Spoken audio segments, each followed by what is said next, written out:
दिग्गज infrastructure company से करेंगे मुलाकात। जेएसडब्ल्यू इंफ्रास्ट्रक्चर जेएसडब्ल्यू ग्रुप का हिस्सा है और आपको पता ही है कि पोर्ट्स बनाने और पोर्ट्स टर्मिनल डेवलप और ऑपरेट करने का कंपनी करती है कारोबार। 2 तारीख को यानी कि शुक्रवार को बाजार के दौरान नतीजे आ गए थे। नतीजे एक बार जल्दी से मैं आपके सामने रख दूं। आय 18% बढ़कर आई 940 करोड़ पर। कामकाजी मुनाफा 27% बढ़ा है 480 करोड़ पर।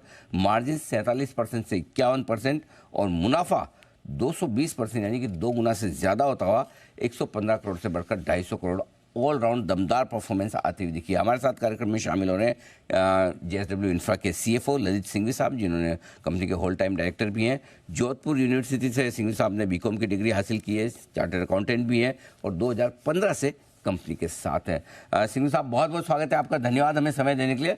नंबर्स बहुत ज़बरदस्त दिख रहे हैं सर। सबसे पहले मुनाफा, आय तो भले ही 18% बढ़ी, लेकिन मुनाफा इतना ज़्यादा, 2 गुना से ज़्यादा, क्या वजह सर? तो अनिल जी देखिए, ओवरऑल मैं बात करूं तो पोर्ट सेक्टर बहुत ही अच्छा काम कर रहा है और पोर्ट सेक्टर कंटिन्यू करेगा अच्छा काम करना। बिकॉज अगर इंडिया की इकोनॉमी को बढ़ना है, जैसे जीडीपी 5 ट्रिलियन होना है या आगे जाके 10 ट्रिलियन होना है, तो बिना शोर्स को टच किए इंडियन इकोनॉमी नहीं बढ़ सकती। तो एग्जिम कार्गो बढ़ता रहेगा। अभी आप देखें तो एफएम ने भी जो दिया है कि लॉजिस्टिक सेक्टर पे काफ़ी फोकस, जो अपनी कॉस्ट 12-13% है उसको 8-9% लाना है। तो उसमें रेल, रोड, पोर्ट तीनों सेक्टर अच्छा काम करेंगे। पोर्ट की साइड से कोस्टल शिपिंग है या इनलैंड वाटरवेज है, वो सभी अच्छे ग्रोथ करने वाले हैं। हमारे स्पेसिफिक अगर बात करें इस क्वार्टर की, तो इस क्वार्टर में हमारा कैपेसिटी यूटिलाइजेशन आप देखेंगे तो 68% पहुँचा है। ओके। जो कि करस्पॉन्डिंग पीरियड में 61% था। अच्छा। तो उससे काफ़ी बेनिफिट मिला है कि कैपेसिटी यूटिलाइजेशन जब बढ़ती है तो मार्जिन्स में भी थोड़ा मार्जिन्स भी बढ़ते हैं। तो आप अगर हमारे ओवरऑल मार्जिन बात करें इंक्लूडिंग अदर इनकम तो करीब 54.8% करीब आए। तो पिछले 6 क्वार्टर से आपके 50 से 53 की रेंज में रहे जी। तो इस बार अगर एडजस्टेड मार्जिन देखें तो आप बोल रहे हैं 55% के आसपास। हाँ, अगर अदर इनकम को लें, क्योंकि उसके अंदर हमारी इंटरेस्ट इनकम भी काफ़ी इस बार आई थी कि आईपीओ का पैसा जो आया था, अदर इनकम में देखें तो उसके अंदर है। बट उसके अलावा भी हम आप देखेंगे तो मार्जिन्स की बढ़ोतरी कंटिन्यू है और वो आगे भी हमारी ऐसा लगता है कि ये मार्जिन परसेंटेज हमारे जो अभी आए हैं वो बरकरार रहेंगे।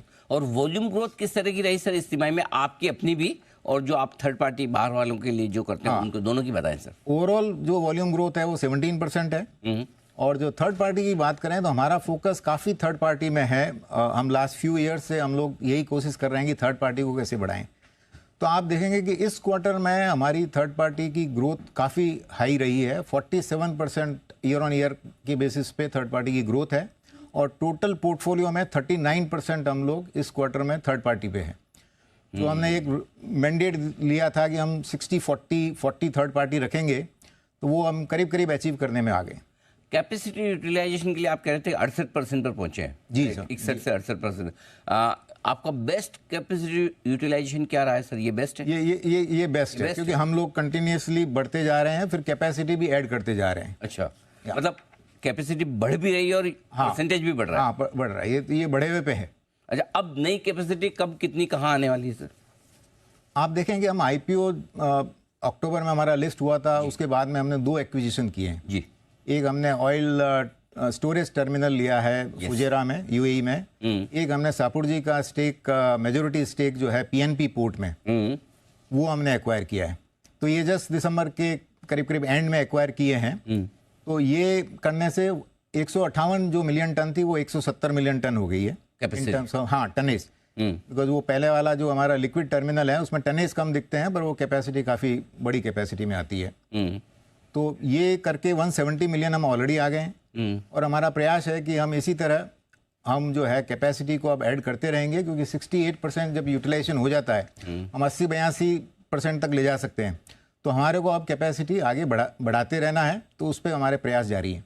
Okay, perfect. अच्छा सर, अब वित्त वर्ष 2025 तो कोई आउटलुक, किस तरह की रेवेन्यू और प्रॉफिट का आप टारगेट करके चल रहे हैं? किस तरह की कैपेसिटी यूटिलाइजेशन क्या लेकर चल रहे हैं सर? हमारा यूटिलाइजेशन हम देख रहे हैं कि 70% यूटिलाइजेशन हमारा रहना चाहिए, तो हमारे उस तरफ ही हमारा सारा फोकस रहेगा। और एबिटा मार्जिन्स भी जो हम बात कर रहे थे कि जैसे हमारे consolidated including other income EBITDA margin 54% 55% के बीच में है, तो वो करीब करीब हमारे 54% के आसपास के हमको लगता है कि मार्जिन्स रहने चाहिए। बहुत बढ़िया, दमदार परफॉर्मेंस एक बार फिर से आई है आपकी सर। लिस्टिंग के बाद से लगातार हर quarter on quarter performance improve होती दिख रही है और ये तिमाही भी जेएसडब्ल्यू इंफ्रा के लिए बहुत मजबूत रही है। ऑलराउंड दमदार परफॉर्मेंस, जहाँ मार्जिन एडजस्टेड बेसिस पे 55% के आसपास पहुंचते दिख रहे हैं।